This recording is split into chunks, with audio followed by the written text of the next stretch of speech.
Alright, तो हम कह रहे हैं कि मेंटली ने कभी कभी उसकी एक अचीवमेंट थी, उसने कोबाल्ट और निकल को ध्यान दो, कोबाल्ट और निकल में इसने कोबाल्ट का मास है 58.93, क्या मास है 58.93 और निकल का 58.7। तो उसने अरेंज करना था इंक्रीजिंग में एटॉमिक मास, पर उसने हायर वाले को आगे रख दिया और लोअर वाले को पीछे।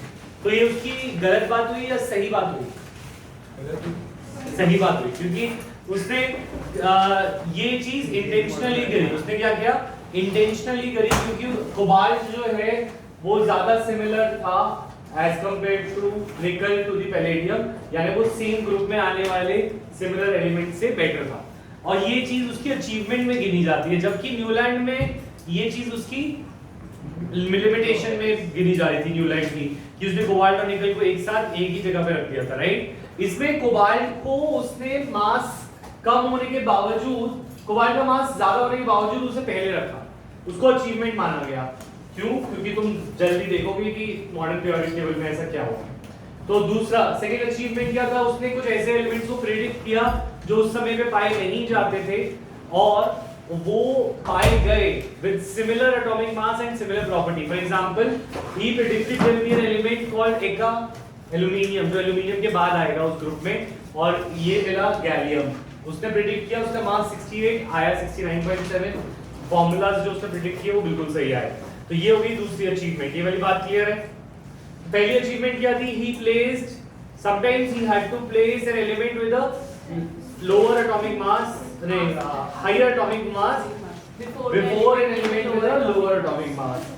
He did that because so that similar elements could be grouped together. जो similar elements थे वो group हो सके। ठीक है, क्लियर है पॉइंट? नेक्स्ट, नोबल गैसेस को डिस्कवर नहीं किया गया था उस समय पे, और ये उसमें भी आया था जब हमने मेनली न्यूलैंड पढ़ा था, उसमें भी नोबल गैसेस तब डिस्कवर नहीं हुई थी। इसके टाइम पे भी नोबल गैस डिस्कवर नहीं हुई, पर जब ये डिस्कवर हुई तो इनको एक सेपरेट ग्रुप मिल गया। इनको क्या मिल गया? Separate group. यहाँ पे तो नहीं दिख रहा है इसमें, पर उसको एक सेपरेट ग्रुप मिल गया without disturbing the existing order. वो मेंडली के टेबल में इंट्रोड्यूस करी जा सकती थी। ठीक है, तो ये हो गई इसकी तीन advantages. What are the three advantages? First, he placed an element with a higher atomic, greater atomic number before an element with a lower atomic number, so that the elements would be placed in the according to their properties, या फिर grouped together according to their properties। ठीक है, इसके example क्या है? Cobalt and निकल। ठीक है, दूसरी एडवांटेज है क्या? हाँ बोलिए अमीश। सर ये वाला पॉइंट है कि कोबाल्ट और निकल उन्होंने आगे पीछे कर दिए, तो सर ये डिसएडवांटेज नहीं है? वही मैं बोल रहा था, डिसएडवांटेज इसलिए नहीं है क्योंकि इसने सिमिलर एलिमेंट्स वालों को ग्रुप किया। मतलब निकल पैलेडियम से सिमिलर था, तो क्योंकि ग्रुपिंग हमारा मेन पर्पस था, तो वो हमारा पूरा हो रहा है जब हम इनको इस ऑर्डर में डाल रहे हैं। पर न्यूलैंड के इस तरीके से कोई ना प्रॉपर्टीज को कोई समझा पा रहा था और ना उसके अरेंजमेंट को कोई समझा पा रहा है। कम से कम मेनली प्रॉपर्टीज तो समझा पा रहा है ऐसे करने से, इसलिए वो एडवांटेज में है। क्लियर? Yes sir. अच्छा, फिर आया लिमिटेशंस। इसकी क्या लिमिटेशंस थी? तो इसकी पहली लिमिटेशंस थी हाइड्रोजन की पोजीशन। हाइड्रोजन मेटल की तरह भी एक्ट करता है और हाइड्रोजन नॉन मेटल की तरह भी एक्ट करता है। हाइड्रोजन की वैलेंसी +1 भी होती है, तो it makes it similar to H+, Li+, Na+। Hydrogen जो है जिया लिथियम सोडियम पोटेशियम से सिमिलर है क्योंकि वो इलेक्ट्रॉन लूज करता है किया। But hydrogen is also similar to halogens like Cl2F2। तो halogen कह रहा हूँ, हाइड्रोजन की कोई फिक्स पोजीशन नहीं दी जा सकती, पर मेंडली ने एक फिक्स पोजीशन देने की कोशिश करी जो कि गलत है। तो हाइड्रोजन को मेटल की तरह भी एक्ट करता है, हाइड्रोजन नॉन मेटल की तरह भी एक्ट करता है, तो उसको मेटल के साथ रखें, नॉन मेटल के साथ, या कहीं भी ना रखें, कहीं भी ना रखें।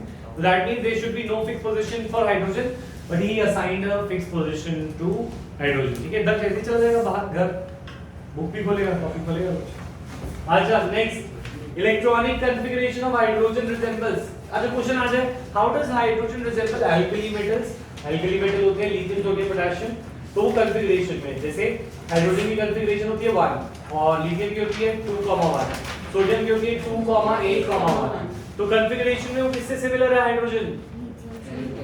एल्कली मेटल से, किससे? एल्कली मेटल से। और अपनी जैसे मॉलिक्यूलर स्टेट में वो एग्जिस्ट करता है, जैसे हाइड्रोजन H2 में करता है, Cl2 में करता है, F2 में करता है, I2 में करता है। तो मॉलिक्यूलर स्टेट में और प्रॉपर्टीज में वो किससे सिमिलर है? हैलोजन से। किससे? Halogen. What are halogens and what are alkali metals? First group के एलिमेंट्स फर्स्ट ग्रुप के एलिमेंट्स जो है एल्कली मेटल्स है, इसको तुम लिख लोगे। अच्छा, ये दो पॉइंट्स वेरी इंपॉर्टेंट है कि ये एल्कली मेटल से कैसे सिमिलर है, और वो इसके अंदर एक पॉइंट और ऐड करके, it shows +1 oxidation state. Oh oxidation state कह रहा हूं, +1 valency like alkali metals.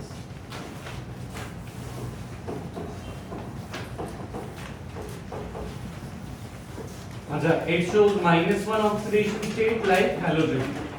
It shows -1 valency like hydrogen की -1 भी होती है। halogen. क्या? हाइड्रोजन की वैलेंसी की +1 ही होती है ना। हाइड्रोजन की +1 भी होती है, -1। हाँ, ठीक है। अच्छा, तो कितने पॉइंट्स हो गए? 4 पॉइंट्स हो गए, 8 में 4 हो गए, ठीक है।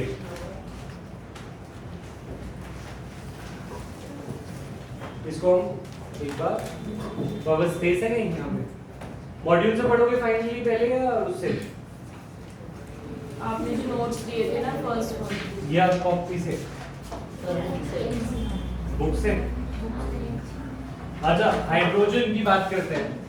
तो हाइड्रोजन जब एक्ट कर रहा है, अच्छा मुझे एक बात बताओ, जब ये क्लोराइड्स, सल्फेट और ऑक्साइड बना रहे हैं, तो ये किसकी तरह एक्ट कर रहा है? एल्कली मेटल की तरह या हैलोजन की तरह? Alkali metal.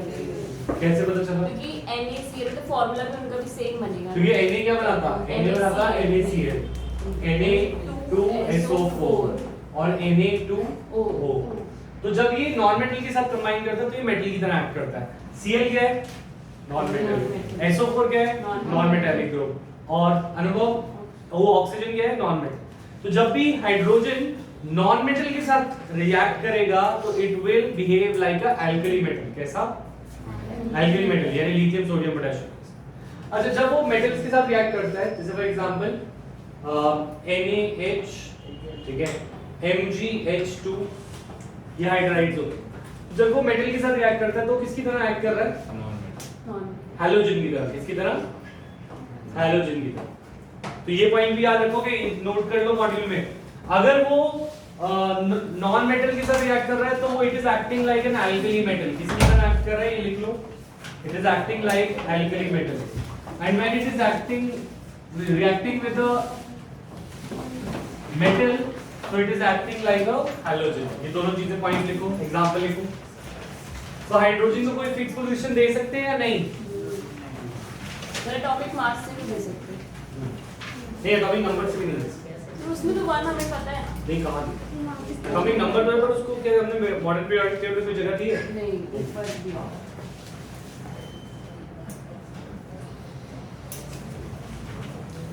क्वेश्चन ऐसे ही आ जाए कि इन HCl, सर अगर इसमें वो नॉन मेटल के साथ रिएक्ट करते तो वो हैलोजन की तरह बिहेव करता है। अगर नॉन मेटल के साथ एक्ट करता है तो मेटल की तरह बिहेव करते हैं, एल्कली मेटल। हाँ, और जब वो नॉन मेटल के साथ रिएक्ट करता है तो वो हैलोजन हैलोजन की तरह, मेटल से एक्ट करता है तो नॉन मेटल की तरह बिहेव करेगा, यानी हैलोजन की तरह। थोड़ा सा अर्षित आगे हो। मतलब जहाँ एल्कली मेटल था वहाँ पे हैलोजन है।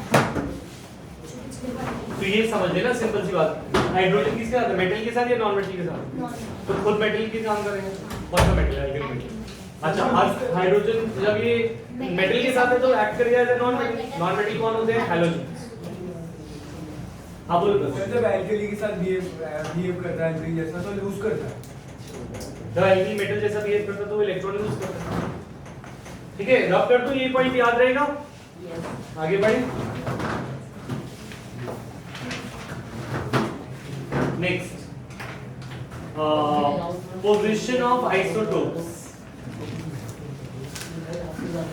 पोजीशन ऑफ आइसोटोप्स अच्छा कुछ आइसोटोप्स के नाम बताते हैं। Isotopes are the elements having same chemical property but different atomic masses and same atomic number होता है। Yes.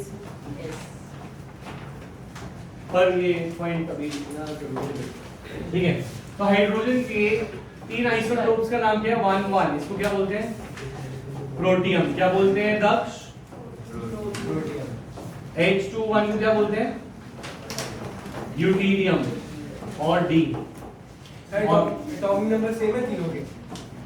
एटॉमिक नंबर, हाँ। Atomic number है, mass number। और तीसरा है ट्रिटियम।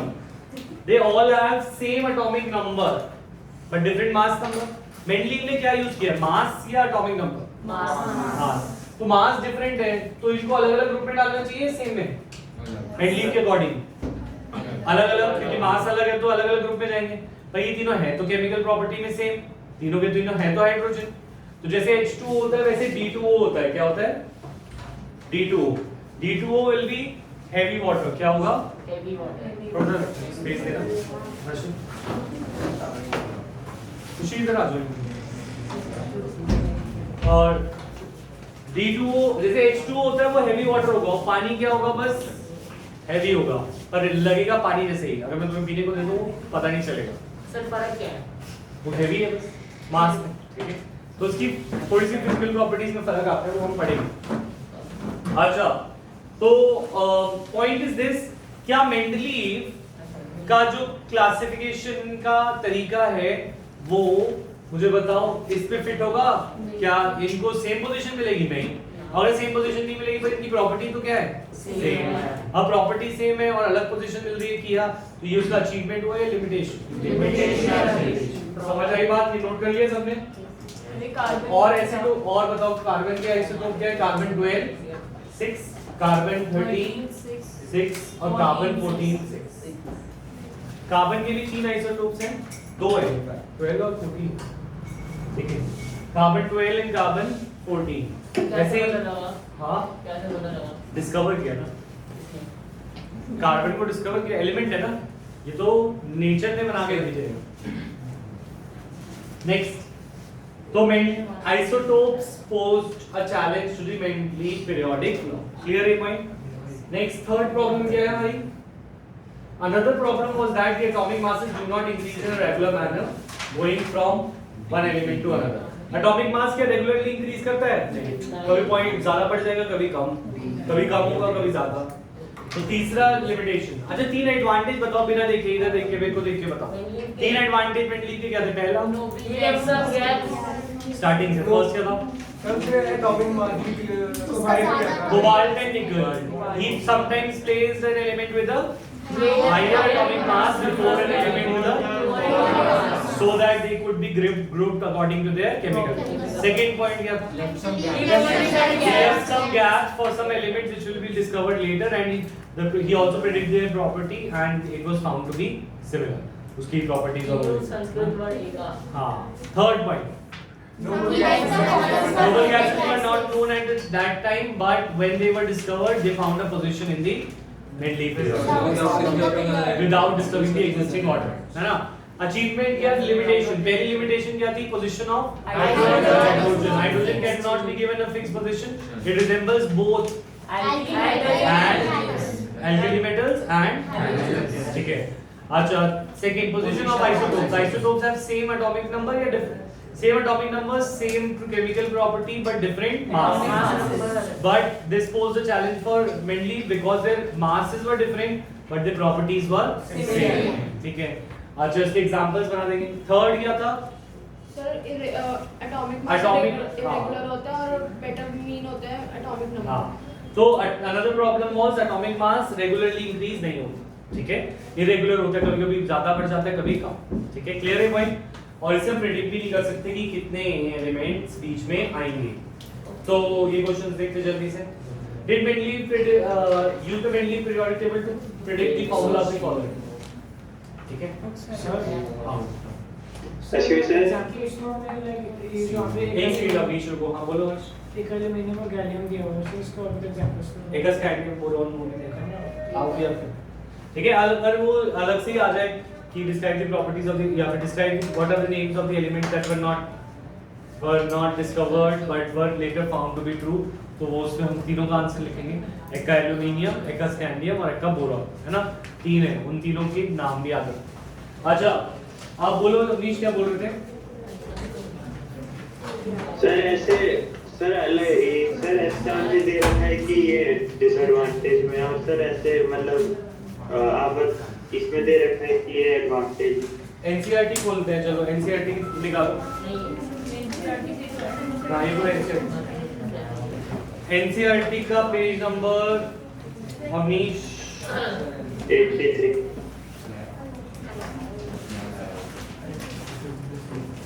नहीं सर मुझे उसमें दिक्कत नहीं है सर, बस आप ये एक्सप्लेन कर दीजिए सर, ये मतलब एडवांटेज है और ये दे रखा है कि ये डिसएडवांटेज है कि ऐसे करके wrong number of atomic masses of some elements could not be explained.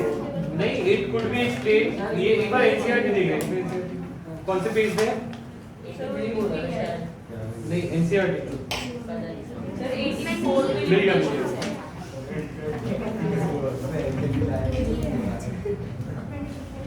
Yes अच्छा तुम पेज नंबर 83 पे देखो, अचीवमेंट लिखा हुआ है राइट अवनीश? Yes sir. और उसी के नीचे पहला ही पैराग्राफ में लिखा है कि sequence was inverted so this could be लिखा हुआ है instance mainly had to place an element with slightly greater atomic number before an element with stone the sequence was inverted so that the elements could be grouped according to their properties, for example this and this. तो उसके आगे next point का first line लिखा further, मतलब ये एक advantage count किया है एनसीईआरटी ने। अब ये एडवांटेज क्यों है ये मैं बता रहा हूं। तो मेरी बात सुनो, अगर कोई चीज गलत हो रही है, गलत जा रही है और तुम उसे पहले ही सही कर दो तो वो तुम्हारा एडवांटेज होगा या डिसएडवांटेज? एडवांटेज। मतलब कोबाल्ट और निकल का जो एटॉमिक मास है उसके हिसाब से वो चीजें गलत जा रही है, राइट? यस और नो? और अब तुम मॉडर्न पीरियोडिक टेबल देखो, अवनीश मॉडर्न पीरियोडिक टेबल देखो। Yes sir. मेरे पास मैंने बनाया हुआ है मॉड्यूल में, नहीं?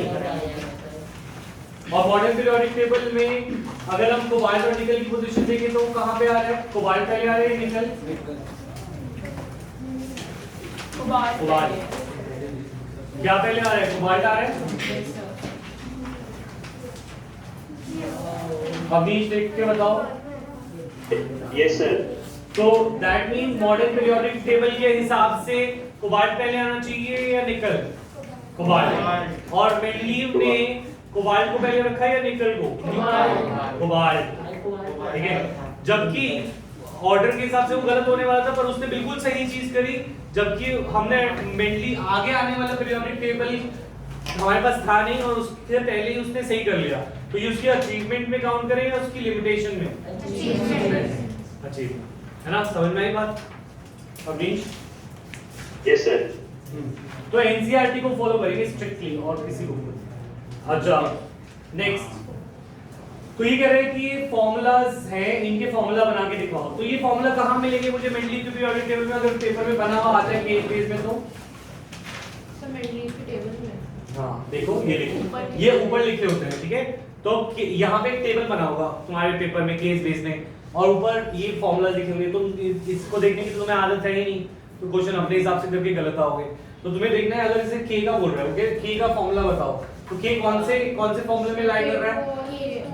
K2। वैसे तो ये सारा कुछ मैंने टर्म 1 में कराया था, कटायन अनायन और फिर क्रॉस मल्टीप्लाई, याद आ रहा है? अब तो तुम पढ़ के जाओगे नहीं, इतना नहीं है तुम्हारे पास की है याद कर रहे हैं। तो नहीं, वैसे बता रहा हूँ, अगर केस भी जाएगा तो यहाँ पे हमारे पास ऊपर फॉर्मूला गिवन है हाइड्राइड्स और ऑक्साइड्स, तो उस हिसाब से हम इसको कर लेंगे। पर एक बार जाने से पहले वो प्लीज कटायन अनायन याद कर ही लेना बोर्ड में जाने से पहले, ठीक है? क्योंकि कुछ कैसे मतलब नोट्स ही चले गए क्या? उसने क्या किया? नोट्स जला दिए, बाकी पेपर बन गया या कबाड़ी? सर टेबल बन ही जाएगी टेबल बन ही जाएगी। टेबल अगर ऐसा क्वेश्चन आएगा तो टेबल बन ही जाएगी, और अगर नहीं बनेगा तो ऐसा क्वेश्चन नहीं आएगा, उम्मीद करेंगे, ठीक है? और वैसे अगर आएगा तो तुम्हें वो याद कर देना। एनीवेज, बिसाइड्स गैली of which other elements have been, ये तो हम कर चुके हैं। What were the criteria mainly in the creating periodic table? ये भी हम कर चुके हैं. Why do you think noble gases are placed in a separate group? Because they do not resemble anyone. Noble gases resemble करते हैं और noble gases are unreactive. तो helium, neon, argon, krypton, xenon इन सबको हमने अलग ग्रुप दिया है क्योंकि their properties do not match with any other elements in the group. They all are इनकी common property क्या है Akshay? They are inert. Okay, they are gases at room temperature. They are non-reactive तो हमने वो inert में आ गया. Okay. अब बोलो अक्षय क्या बोलना चाह रहे थे मुझे बताओ. सर कुछ नहीं.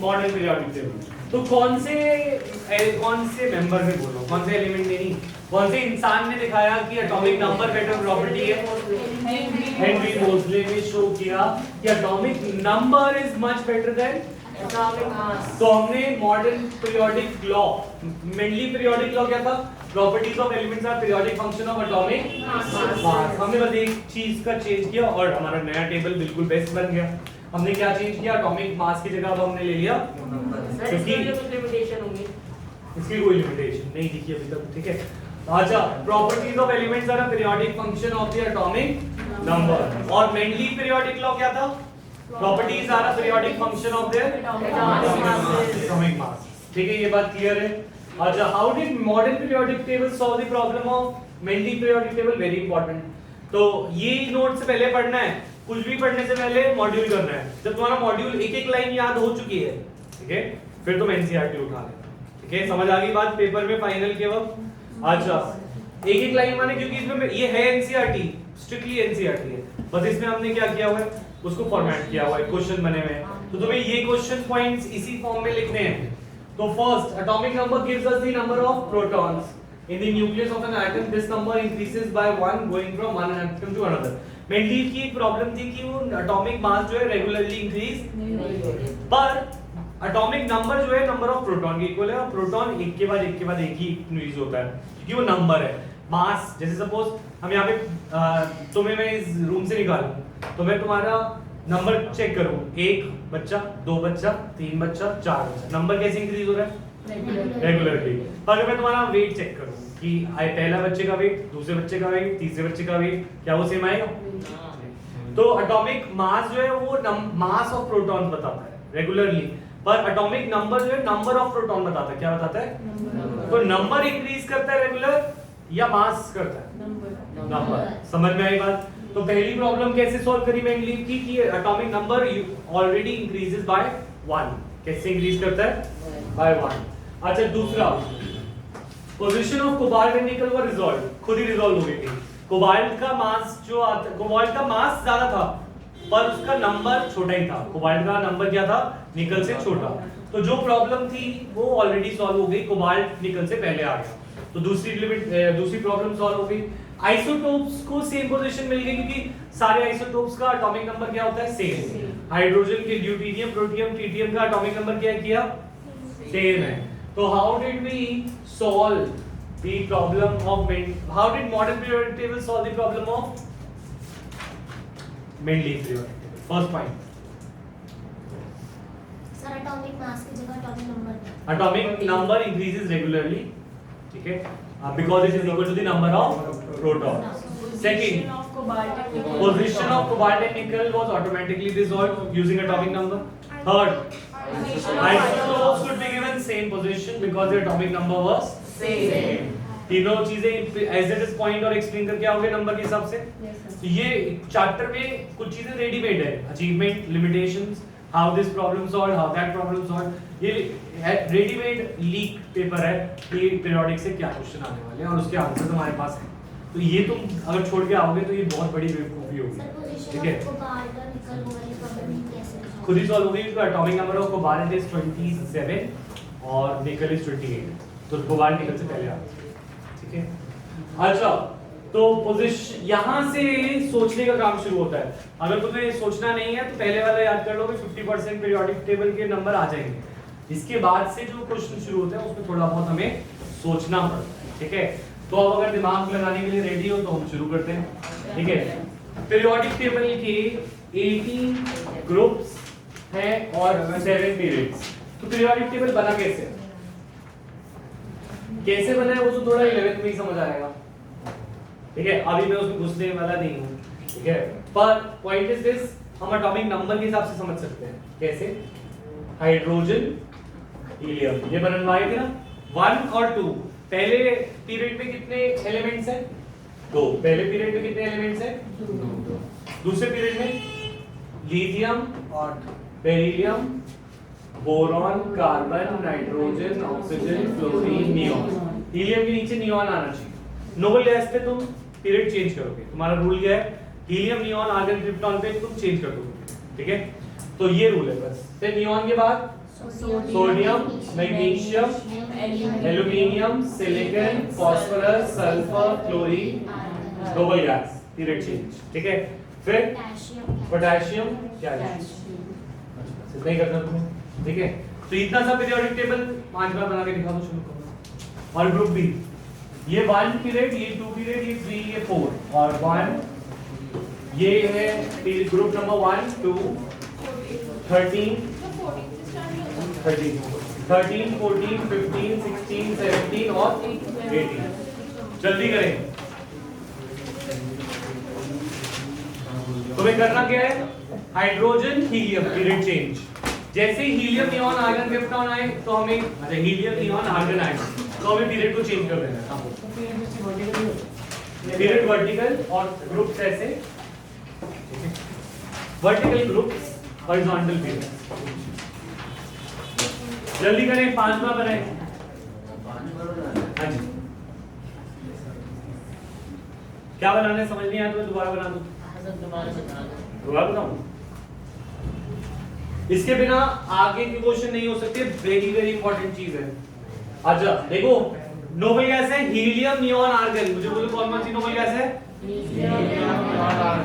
तो तुम्हें हीलियम के नीचे क्या रखना है?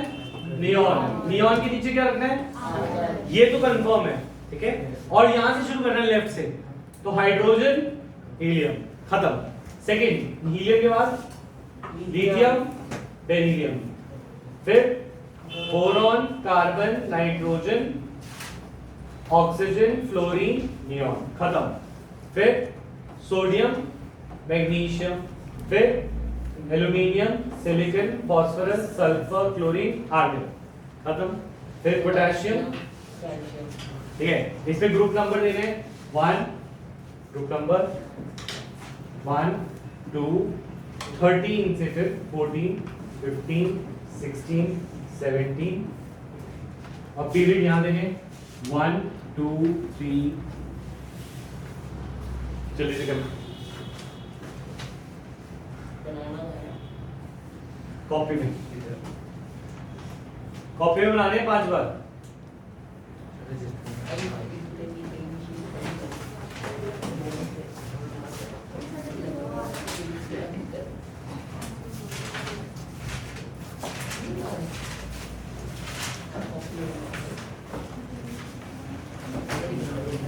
अच्छा, कल से जिसके डाउट्स रह गए हैं और जिसको मैं बुलाऊंगा वो आएगा, ठीक है। हाँ, तो अभी हर्षदा आएगी, हर्ष आएगा, ठीक है, कल 1:30। और किसके डाउट? हर्षद आएगा, अभी करना है साइंस। नेहा, जिया, ठीक है। तो ये पावर और मोटर में कह रहा हूँ, तब करा दो एक साथ या कल कराऊं? कल करा दो सर। कल करा दो तो प्रैक्टिस में टाइम। चलो कल आओ, फिर पावर करो और मोटर तब कर लेंगे, ठीक है। पावर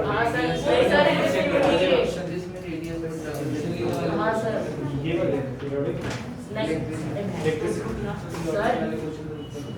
ये इसी से सॉल्व क्यों नहीं यार?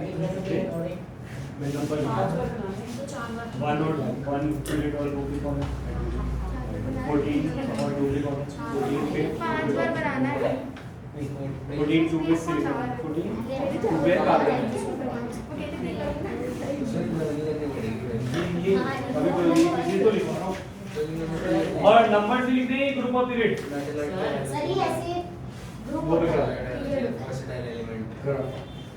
हाँ ये ऐसे सर वो इलेक्ट्रिसिटी पे सर वो डायमीटर वाले होते हैं ना न्यूमेरिकल उनमें डाउट है। सर कैलकुलेशन में डॉक्टर को नहीं है। हाँ मेन तो कैलकुलेशन होता है ऐसे। ये वाले ग्रुप से ये वाले भी मतलब ये 16 17 18 की ग्रुप से मैंने सर को बोला ये ऐसे क्या ऐसे ग्रुप से सर ही को कह रहे थे आप लोग के लिए इसका काम मिलेगा वाह हो गए और सर ये मिलेगा मिलेंगे भी कल दे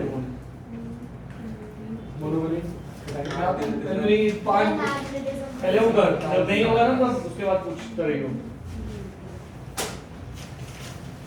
जल्दी ग्रुप एंड पीरियड लिखे सबने ग्रुप और पीरियड के नंबर्स लिखे सारे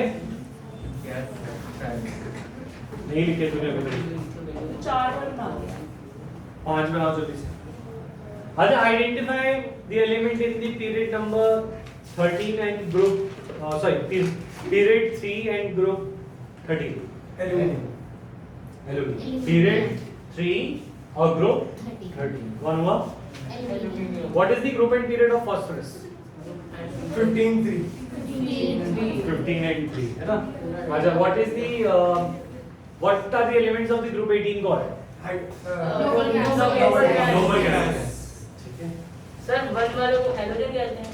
नहीं एल्यूमिनियम अभी लिखवा रहा हूं पहले ये कर लिए नो सर मैं भी दोबारा बना रहा हूं जल्दी बनाएं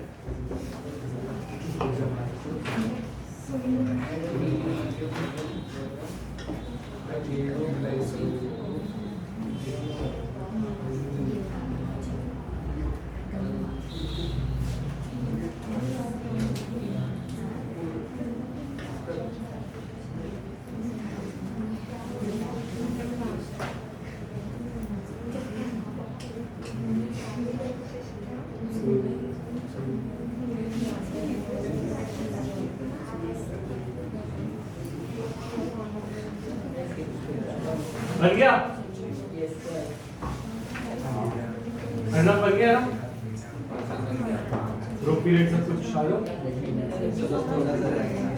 अर्षित से बात भी करो कुछ पूछ रहा था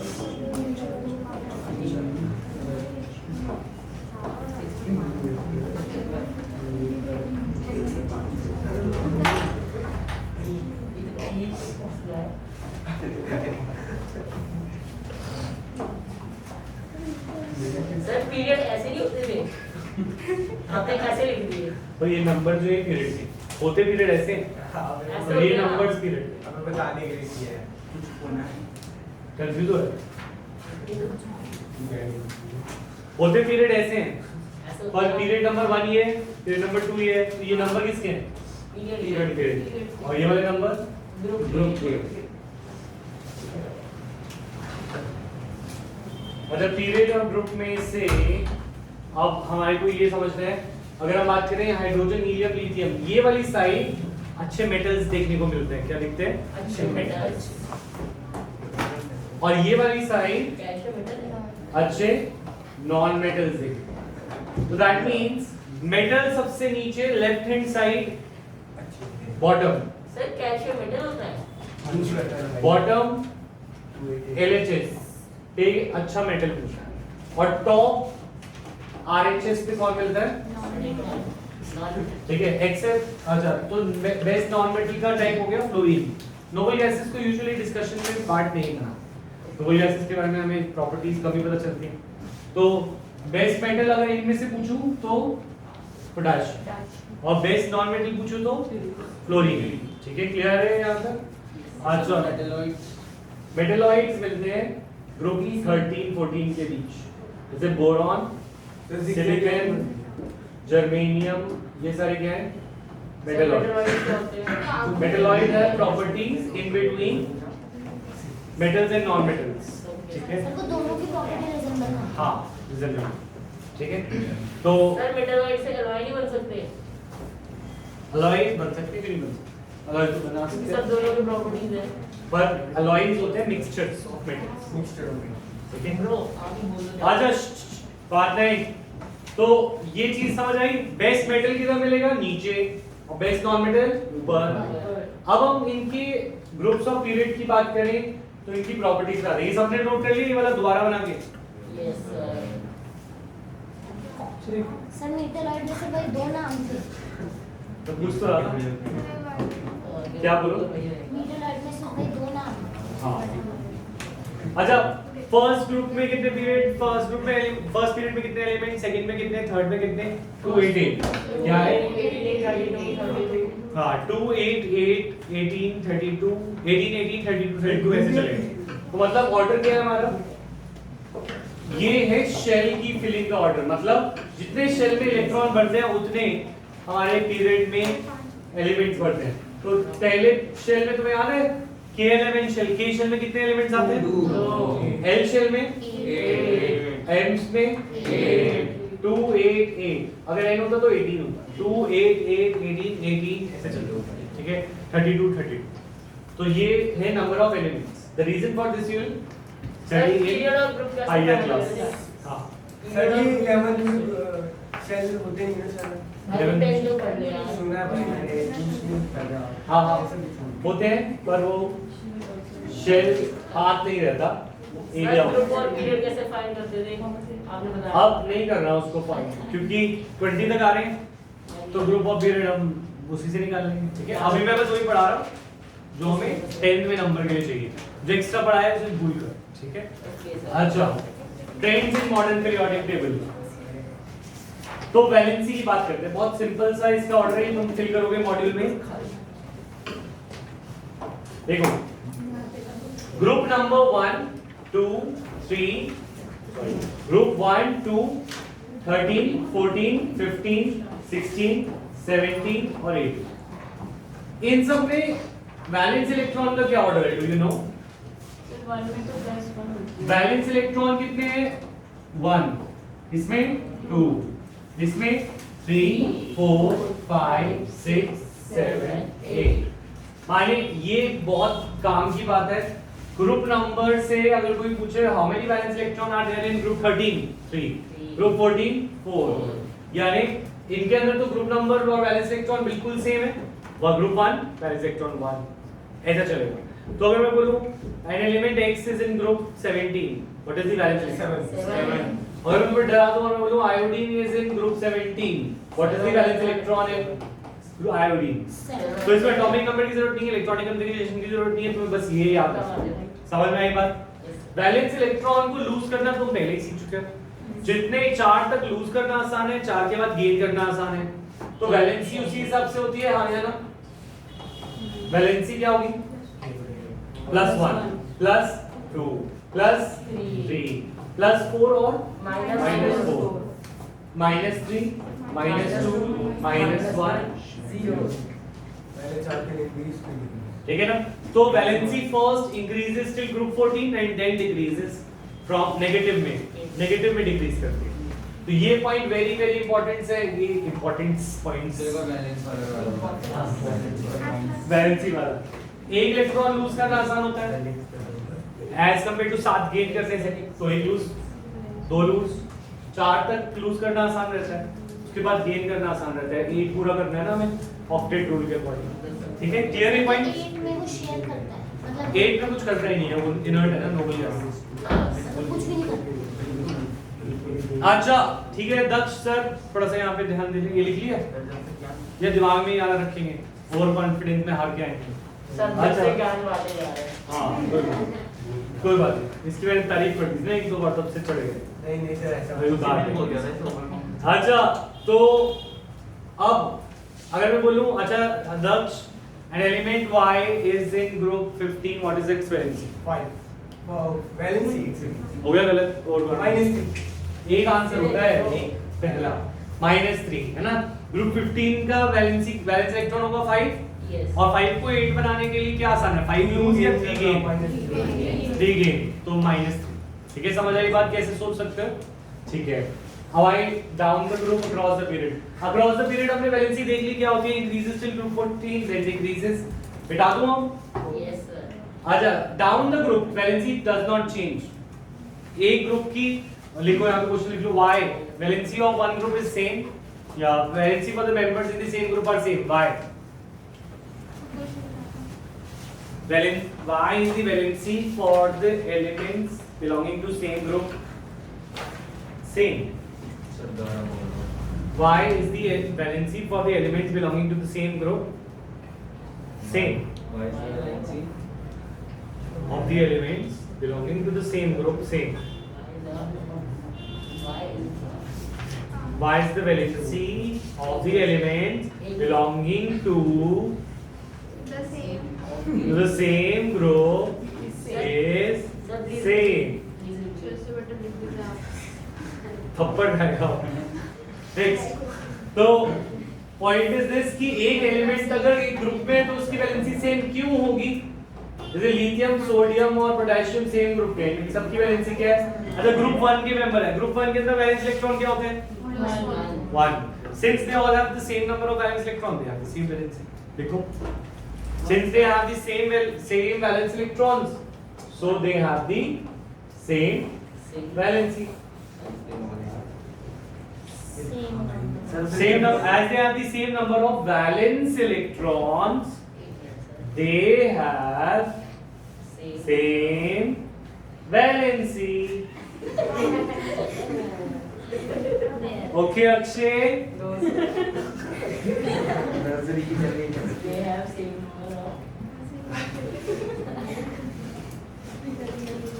Next, down the group. समझ आ गया ये पॉइंट? चुप खड़े हो जाओ। यहाँ पे मुर्गा बनोगे?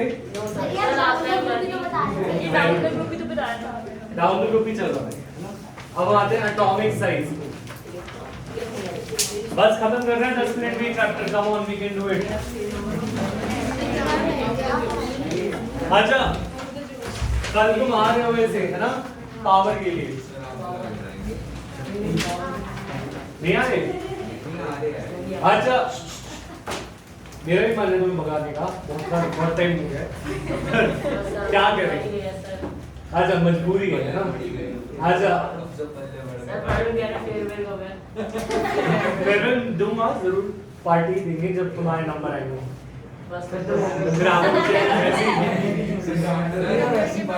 हाँ, पार्टी मार्क्स पे डिपेंड करती है। एक महीने बाद नहीं, पर तुम्हारे को शर्म आती है आने में। आप पार्टी देने वाले बनो। चलो पार्टी डन है, ठीक है? दो साइड पे करेंगे। अच्छा, मान लेके जा रहे हो। रिकॉर्डिंग के साथ। अच्छा, तो हम बात क्या कर रहे हैं? एलिमेंट्स की। तो boron, carbon, nitrogen, oxygen, fluorine. ठीक है? बोरॉन बड़ा है साइज में, कार्बन थोड़ा छोटा, नाइट्रोजन थोड़ा और छोटा, क्लोरीन बहुत छोटा। अब ऐसा क्यों हो रहा है? वैसे हमारे दिमाग में हमेशा ऐसा लगता है कि जब हम ग्रुप बढ़ाते हैं तो उसमें क्या होता है, ऐसा लगता है कि ग्रुप नंबर बढ़ रहा है, ग्रुप 13, 14, 15, 16 तो साइज बढ़ रहा है, पर एक्चुअली साइज क्या हो रहा है? छोटा। क्यों हो रहा है? As the number of proton and electron increases, as you go left to right, there is increase in attraction. देखो, atomic number, अच्छा मुझे बताओ, ग्रुप 15 के वैलेंस इलेक्ट्रॉन कितने हैं? सर फर्स्ट ग्रुप का सबसे बड़ा होगा। ग्रुप 15 का? हाँ, बड़ा होगा। 5 प्रोटॉन 5 इलेक्ट्रॉन, इसके अंदर 6 proton 6 electron, 7 proton 7 electron, 8 proton. Sir boron तो 13 ही है। 4 इलेक्ट्रॉन नहीं होंगे। अच्छा, ग्रुप 13 है।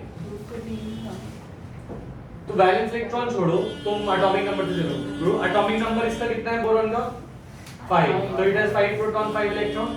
दिस हैज 6, दिस हैज 7 और इसके पास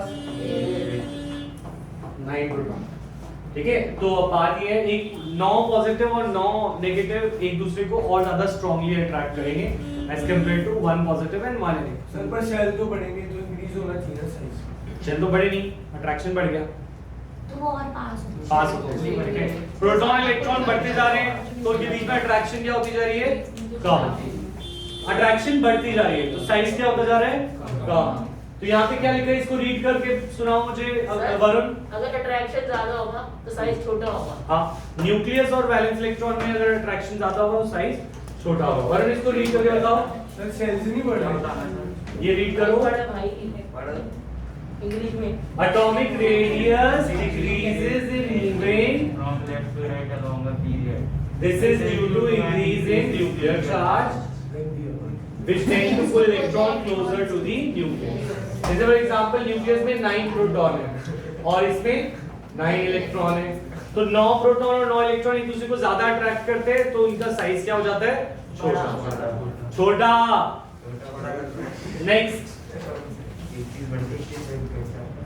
बस समझ आ गया, आगे बढ़े।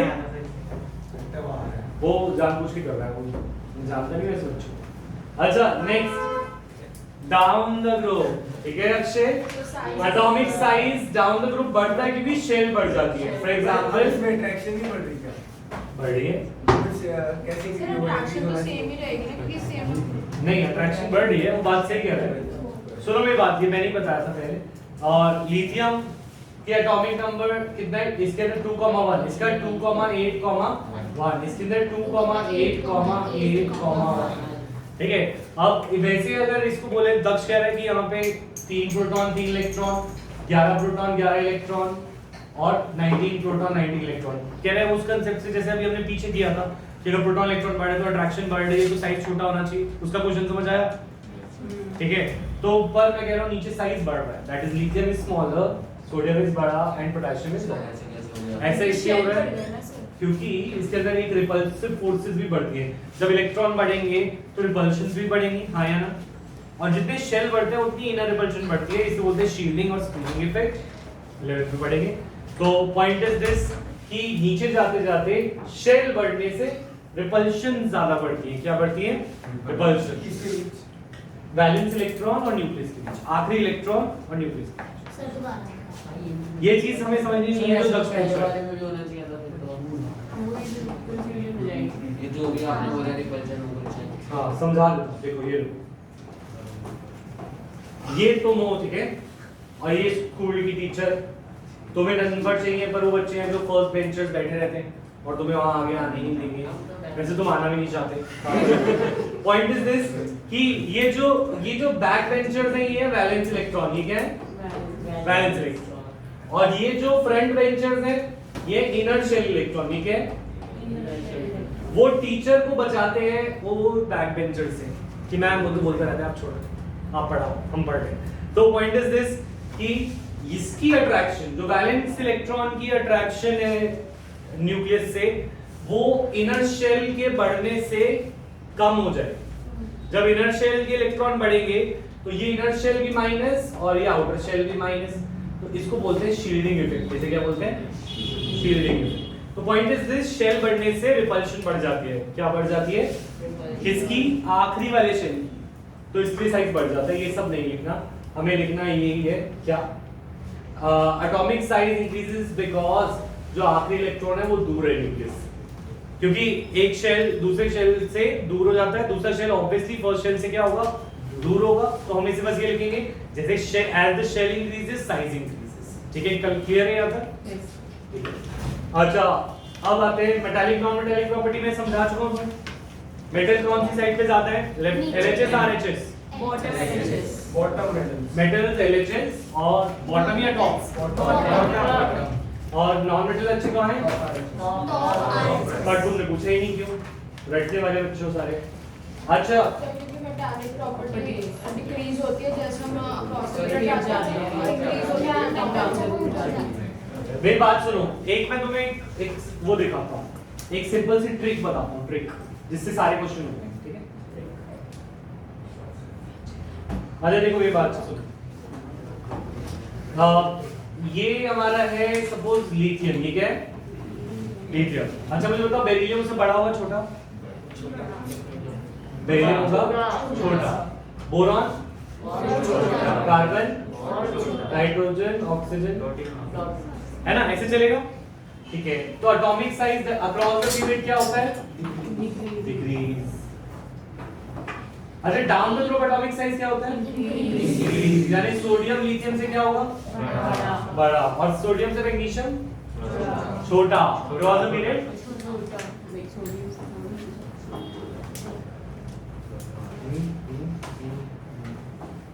है ना? अच्छा फिर पोटेशियम और बड़ा, फिर तो तुम्हें ऑर्डर एटॉमिक रेडियस समझ आ रहा है कैसे वेरी करता है? Yes sir. ठीक है, ये बात क्लियर है। तो एटॉमिक साइज से ही हम ज्यादातर चीजें रिलेट कर सकते हैं। एटॉमिक साइज से इनवर्सली प्रोपोर्शनल है नॉन मेटालिक कैरेक्टर। क्या है? Non metallic character inversely proportional to atomic size. Inversely proportional का मतलब पता है, एक चीज बढ़े तो दूसरी घटे। तो एटॉमिक साइज, अच्छा तो मुझे बताओ नॉन मेटालिक प्रॉपर्टी कब ज्यादा अच्छी होगी, जब साइज छोटा होगा या बड़ा?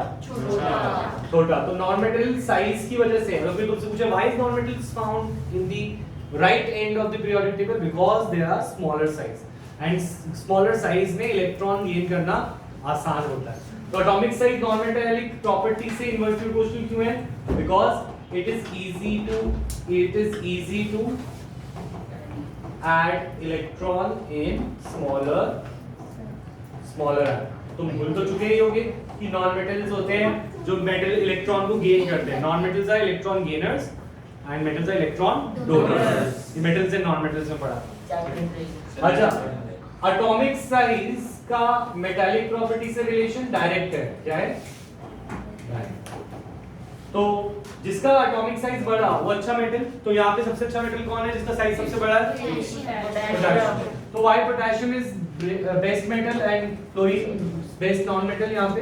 बड़ा क्योंकि atomic size of potassium is सबसे ज्यादा, तो इट लूजेस इलेक्ट्रॉन इजीली। एक लूजेस, ये लिख लो सारा, और नहीं समझ आया तो दोबारा समझाऊंगा कल। ठीक है, जल्दी से इसे नोट करें। तो फिर तो मैं लिख के आ सकती हूँ ना, जैसे आपने डायरेक्ट और इन्वर्स कर दिया। हाँ, पर उसके लिए पॉइंट भी लिखना पड़ेगा कि इलेक्ट्रॉन को ऐड करना, इलेक्ट्रॉन को यूज करना। पीरियोडिक का टेस्ट रहता है अभी, और क्या रहता है? चलो फुल ही लेता हूँ। सर कोई बड़ा चेक होना भी रहता है। अभी करेंगे। तो non metallic character down to क्या होता है? सर वो ना Down the gradient, yes. ना बायोलॉजिकल मैग्निफिकेशन मेरे वो बच्चे भी सब भेजिए। मैथ्स थी उसके अंदर। बायोमैग्निफिकेशन हाँ सर उसमें एक मैथ्स भी वाला थी ना। हाँ मैथ्स भी है। कैंसिल कर दे छुट्टी तुम्हारी। कौन सी छुट्टी? 25 तक छोड़ आओगे डेली। नहीं तो फिर उसे नहीं 22 से कर दो बस। चलो ठीक है, कोई नहीं, कल तो हम पावर करते हैं कल, और न्यूमेरिकल और इवन करते हैं। जाएं? जल्दी खा दो।